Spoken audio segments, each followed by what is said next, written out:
A lot can happen in a week. Some of it good, some of it bad, some of it downright ugly. When faced with intriguing developments in the week's news, we turn to a rotating panel of non-experts to parse the good, the bad, and the ugly of it all. On today's panel, Jessica Brown, co-director of Station Theater, Vivian Ho, health economist at Rice University and Baylor College of Medicine, and Houston Public Media's own Ernie Manous. Jessica, Vivian, Ernie, welcome to Houston Matters. Thanks, Craig. Hi, Craig. Thank you, Craig. Panel, Texas Attorney General Ken Paxton filed a lawsuit Tuesday alleging the Memorial Hermann Hospital system has been restricting off-duty police officers from entering facilities with firearms since 2022. The suit notes 9 such incidents when off-duty officers were told they couldn't bring their weapons inside hospitals, ERs, and urgent care facilities. The suit claims Memorial Hermann should fall under a criminal code that finds, quote, places of public accommodation, like hotels, retail businesses, and sports venues that establish such restrictions. As Houston Public Media's Sarah Grunow reported this week, Paxton's been engaged in a similar long-running battle over firearms restrictions at the State Fair of Texas. If Memorial Hermann fits the legal description, it could be on the hook for $1,000 for each violation. In other words, it's a legal fight over $9,000. The hospital system has not commented on the suit. Ken Paxton sues Memorial Hermann for allegedly restricting off-duty officers from carrying firearms in the hospital. Is this good, bad, or ugly? I ask you, Jessica Brown. I was afraid you would come to me first. Wow. Okay. So I have a background in tourism, and so I've worked with a lot of hotels and, so I totally understand from that perspective of it. But, thinking about it from the hospital perspective and thinking about how there are, folks within there who maybe have been involved in some sort of abuse situation, and, maybe there's some people in there that you don't want them to, and I understand that it's police officers, but you don't want them to be able to, take someone's weapon or something like that. And I'm just kind of thinking about how, to me, it feels like a safety issue. I also see the other side of it to where, if you've got your officers in there and you have someone who manages to get another weapon in there, then they would be able to take care of it. But everything just feels very overwhelming whenever you've got folks in a situation that could be really dangerous for them. Maybe there's been some sort of domestic abuse situation and someone has followed that person into the hospital. I know they do everything they absolutely can to try to make it safe for everyone, but that's just specifically where my brain goes to. And I don't know obviously what all of the rest of the rules are, what all of the laws are, but it really feels kind of ugly because it feels like it's just about trying to prove a point, not necessarily about what is right or safe for the people who are involved. All right. Good, bad, or ugly? Ernie Manous. Okay. I don't know how to answer that because it brings up a bigger issue for me. What is being off-duty when you're an officer? Because oftentimes those folks are hired when they are off duty to be security at places because they carry with them the authority to still be officers. So if you're talking about a general person just walking in with a firearm, I think it's different than talking about an off-duty officer, because even off-duty, I think we turn to them and expect them to still carry the position of being an officer with them in all walks of life, fair or unfair. And like a doctor isn't no longer a doctor just because they're not on the clock at the hospital they work at. So that perplexes me more in this whole case. So I don't know if it's good, bad, or ugly. I think I want to better understand when is an officer no longer an officer. That's a good point. So that's mine. That's a very good point. I think So my I didn't brain answer your question, but food for thought there, Craig. Yeah, I think it's a great question. My brain was going, hey, they are the officers that are on duty. I didn't even think about potentially people just coming to visit. Right. Yeah. All right. Point. Vivian, save us. Good, bad, or ugly? Vivian Ho. Yeah, well, good point, because Ernie, because in the movies, I guess the off-duty officer always is the one that saves the day, right? Especially if it's Die Hard. Oh, good point. So I'm going to go ahead and say bad, just outright bad. I wish Attorney General Paxton, I wish he had had a discussion with Memorial Hermann first what I am guessing is that Memorial Hermann is acknowledging the concerns of its own workforce, who unfortunately have to deal with maybe on a regular basis, maybe hopefully not daily, but they have to deal with gunshot wound patients. And so they're on edge. My colleague, Cedric Dark, who's an emergency room physician at Baylor, has written a book, Under the Gun, about firearm injury, and Memorial Hermann is a level 1 trauma center. So you see, if the officer is off duty, how is the employee supposed to know that they're an off-duty officer? I mean, unless they're like walking around their uniform, which they probably aren't. And so they see someone wandering around the hospital with a gun, and that puts them on edge. So, I mean, given the fact that we have a healthcare workforce shortage, I don't want to make life any more miserable for the physicians and nurses that we need than it already is. And I don't know. So it's my other impression is that my husband's constantly reading Houston and Reddit now. And so he shows me this post about Memorial Hermann Heights. And it's about a patient who went to the ER and then later got a bill for dehydration and got a $24,000 bill. And then you look and you see 135 comments. Now, most of them aren't other people saying that I got another bill like that that's outrageous from Memorial Hermann. But many of them were. And so I'm thinking if Attorney General Paxton, I understand he needs to please his political base, which is why he's going about and taking this action. But that's 9 instances, 9 complaints compared to, now, not all 135 were complaints, but definitely more than 9 were. And so if he's trying to please voters, I think it would be better to go after outrageous pricing that's going on in emergency departments rather than this particular issue with guns. Before we get too far afield, a clarification. My understanding is that Paxton's office did reach out to Memorial Hermann within the last year about this prior to filing this lawsuit. Since you noted you would have liked his office to have reached out first, they did do that. So Okay. Make that point. Okay, yeah, fair enough. But again, I'm thinking the healthcare workforce is not happy about this, and let's take their preferences into account when making a decision like this. I guess the other thing to also say is I'm assuming, and this is an assumption, that the instances we're talking about, off-duty officers must have been asked about it and said, oh, I am an officer, here's my ID, here's my badge. They would still be carrying that with them even when they're off-duty, and were probably then told, no, our policy is off-duty officers are not allowed to bring weapons in. Yeah. And then, although it's just not every healthcare worker is going to be aware of that, and then they're going to see someone carrying a gun around. So my guess is that's what they're concerned about. And I also think, Memorial Hermann probably has terrific security. Do you really need to be worried and have the off-duty officers carrying guns? My takeaway from all of this is I should probably go have a glass of water. Because I don't want to be dehydrated and then go to the hospital. Right, yes. Huge That's bill. a good point. Yes. Yeah, it's expensive water. That I have never seen such a blank look on your face, Greg, as you gave me when I said that. You need to spend more time with me. It's there all the time. It took me a second too, but yes. Yeah. The other thing that I've just realized too is that all of this, and I would assume that we are covering this because there's some sort of media attention to it as well.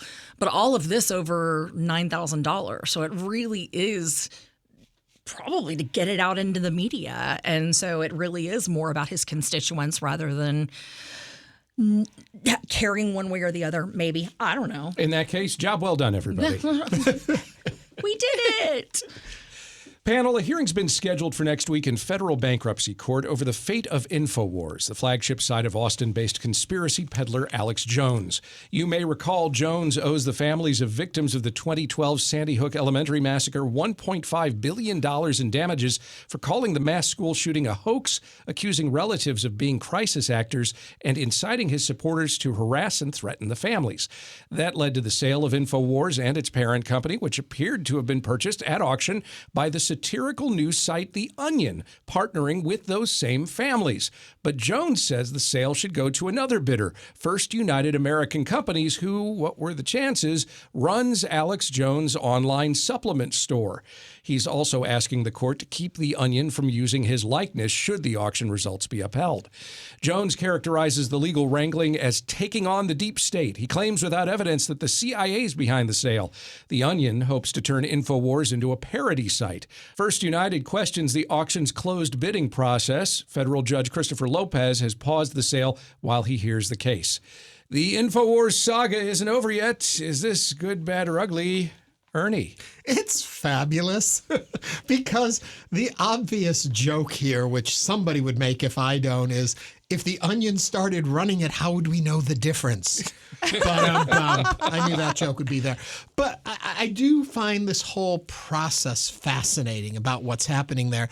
And outside of course, the tragedy and the heartbreak of what was done by InfoWars and the impact it had on the victims and the families and all that, stepping aside from all of that, the irony of taking this platform and then auctioning it off and making so much money off it when then you take it and basically you're buying, I don't even know if you're actually buying the studio, but you're buying the image and the concept of, I guess you're buying the anchor desk and everything from it.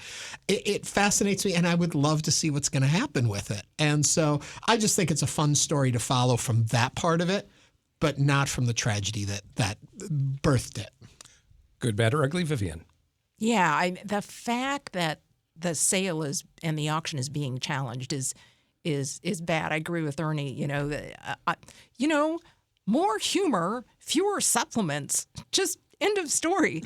But I wasn't quite sure of this term closed bid. In economics, there's what's called a sealed bid auction, and so I assume. I think that's it would appear that was the case, that it was a sealed bid, but there's some dispute as to whether or not the winning bid was, in fact, the highest initial bid. It's all a little questionable, which is why the judge said, I wish this had been handled in the normal fashion. Ah, interesting. Yeah, okay. I'm not an auction expert, but my understanding is sealed bid, everyone submits a confidential bid to the auctioneer, and then the auctioneer opens them all up and gives it to the and it appears whoever. that that's not exactly what they did. Yeah, and so if rules were broken, unfortunately, then maybe you have to do it again. But I mean, there's a good reason for doing that kind of auction in this case, because the point of that auction is to get the highest possible amount of money from the auction, which then goes to the families, the Sandy Hook families, and NPR has reported on how much those families have suffered. So I completely agree with that. I just think it's a shame that it's being contested. I hope the Onion gets it anyways. If they're going for the highest bid possible, though, wouldn't an open auction raise more money, because as contenders that are trying to get their hands on it would keep raising their auction price to try and get. Yeah. It seems that when you do the research, it turns out that if you do this closed bid, they're just going to give that maximum amount. You may not get to the maximum if you're allowed to play off each other and kind of. Thank you for educating me on that. Yeah, I'm sure I'm going to go back to work and one of my colleagues is going to grab me and say, "Oh no, you got it all wrong." Good, bad, or ugly, Jessica? If there was a process that wasn't followed within the bid and that's causing them to question the bid, then, definitely go back and review it. But it would be so much fun for the Onion to be in charge of InfoWars. But just the fact that one of the things that really stood out to me, though, was that the next highest bidder was his own company, and so now he's like, well, I would have been able to keep this and still do what I've been doing. And, it's like, well, okay, then why don't you just pay the folks from Sandy Hook? If you can afford to pay that bid, then, interesting. I understand that it's a company and you can't necessarily do it exactly in that way, but I'm just thinking about it that way, But the fact that this started out seeming like an Onion story, I think is one of the greatest things in the world about this. Because when I first read it, I was like, this can't be true. We're in that this can't be true world. That is so much. Oh, Craig, that can't be true. Panel, please welcome to the world Kirby, a baby elephant born this past Friday at the Houston Zoo. Kirby was reportedly standing within 6 minutes and walking 25 minutes after birth. Big deal. That's about how long it takes me to get up and walk every morning. The Houston Zoo also says Kirby was a healthy and strong 314 pounds at birth. That is mercifully where our similarities end. Kirby is an Asian elephant, which the International Union for Conservation of Nature's Red List classifies as endangered. As the Cron's Ariana Garcia reported this week, zoo officials say Kirby will remain behind the scenes, so to speak, as she bonds with her mother. The Houston Zoo's home to an adorable new baby elephant. Is this good, bad, or ugly, Vivian? Oh, it's great. How can anyone see anything bad about this? I mean, okay. I'm sitting here thinking, wow, 314 pounds. I did my workout with a weight vest on this morning on the treadmill, and it was only 12 pounds, and it was just really getting to me. And the thought of this mother carrying around 300 pounds, and then that the gestation period is 21 months. Ooh. And it's like, I don't think I could. Yeah, I don't think I could take it. So it's like no surprise. If you get 21 months to develop, you better be able to sort of get up and walk around in 6 minutes. But terrific news. Looking forward to going to see it when the baby is out in public. 21 months. I didn't know that part. I didn't either. Wow. Good, bad, or ugly, Jessica? Okay, well, first of all, I love the fact that her name is Kirby. That is absolutely such a wonderful nod to Houston. I think it's absolutely adorable. Maybe it was a family name, though. Maybe. Yeah, that's Maybe it's true. Kirby coincidence. could be an elephant family name. The next one could be Kirkendall. We don't know. People wouldn't know how to spell it, though. Pierce elevated. I don't know. True. That's the new stork that they have. Oh, boy. Anyway, she's absolutely adorable. And, who doesn't love to hear about endangered species being born and, maybe helping that even just a tiny bit. It's such wonderful news, and I love the photo that you shared of her. It looks like she has on, the googly eyes. Like, I don't know if you noticed that, but like her eyes are so cute. She's just this huge eyes taking in everything about the world. It looks like googly eyes. I would hug her if I could. Good, bad, or ugly, Ernie? Again, a torn person here, because I think it's great that we have this baby. I know that it's great for the zoo. It's great for tourism. It's great that we can get on the map with all these other babies that are being born. The bad part of it for me, though, of course, is animals in captivity. I know our zoo has done a whole lot to improve these conditions for them, but still is the question, should they be now being the endangered species? But it's not like, there's, what are they saying, 50,000 to 75,000? And that's in the 50,000 or so in the wild. Right. So that there are still some out there, but, is this conservationism or is it an ugly way of keeping these animals trapped? I go back and forth on that. Flip side of all of it, though, is I'm a big fan of the zoo, of the circus, and I remember Ringling Brothers. If it wasn't for their elephant sanctuary, many of those elephants would not have continued on, and so they did a big conservation program, even though everyone saw the ugly part of it too.